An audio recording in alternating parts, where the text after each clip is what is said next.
నర్సరావుపేట మండలం ఎల్లమందలో 105 మంది పోలీస్ సిబ్బందితో ట్రైనీ డీఎస్పీ జయకృష్ణ ఆధ్వర్యంలో కార్డన్ సెర్చ్ నిర్వహించారు. సరైన పత్రాలు లేని 40 టూ-వీలర్స్ సీజ్ చేసి 2 గొడ్డళ్లు 2 కత్తులను పోలీసులు స్వాధీనం చేసుకున్నారు.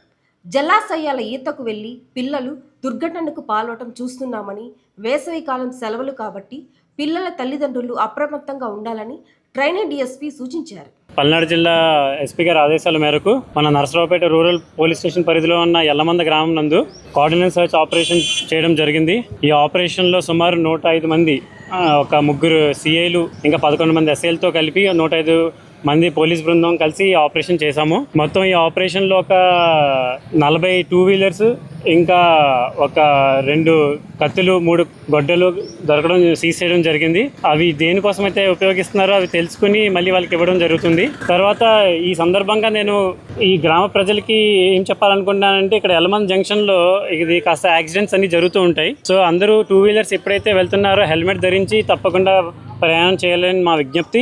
అండ్ ఎండ తీవ్రత కూడా కాస్త ఈ వేసవి కాలంలో ఎండ తీవ్రత ఎక్కువ ఉంటాయని సూచనలు ఉన్నాయి. నెససరీ ఏమైనా పనులు ఉంటేనే బయటికి రండి, కానీ మధ్యాహ్నం పూట వచ్చి ఈ హెల్త్ అనేది పాడు చేసుకోవద్దు. తర్వాత వేసవి సెలవులు మొదలవుతున్నాయి ఇప్పుడు పిల్లలందరికీ. ఈ జలాశయాల దగ్గరికి ఈ పిల్లలందరూ వెళ్ళి ఈతకి సరదాగా వెళ్ళి ప్రాణాలు కోల్పోయిన సందర్భాలు ఎన్నో ఉన్నాయి. అందుకు తల్లిదండ్రులకి మా విజ్ఞప్తి ఏమనగా, వాళ్ళు ఏమైనా ఈ సరదాలకి వీటికి వెళ్తుంటే వెళ్ళకుండా చూడండి ఫస్ట్ ఈతకి వెళ్తున్నప్పుడు. అండ్ 2 వాళ్ళు ఎక్కడెక్కడ ఆడుకుంటున్నారో అన్నీ కాస్త ఒక కన్నేసి ఉంచాలని మా విజ్ఞప్తి. ఈ తీర్థయాత్రలు కూడా చాలామంది వెళ్ళడం చేస్తారు ఈ వేసవి కాలంలో. వెళ్తుంటే ఒకసారి మీ వాల్యుబుల్స్ ఏమైనా జ్యువెలరీ కానీ ఆర్నమెంట్స్ ఉంటే బ్యాంక్లో పెట్టుకోవడం మంచిది. ఒకవేళ అది చెయ్యని సందర్భంలో పోలీసు వారికైనా చెప్పండి ఎన్ని రోజులకి వెళ్తున్నారు, ఆ ఇల్లు ఏ ఇల్లు అని చెప్తే మేము బీట్ పోలీసో లేకపోతే మహిళా పోలీసుకో అప్రమత్తం చేసి అది ఏ దొంగతనాలు జరగకుండా చూసుకునే బాధ్యత మాది. ఓకే, థ్యాంక్ యూ అండి.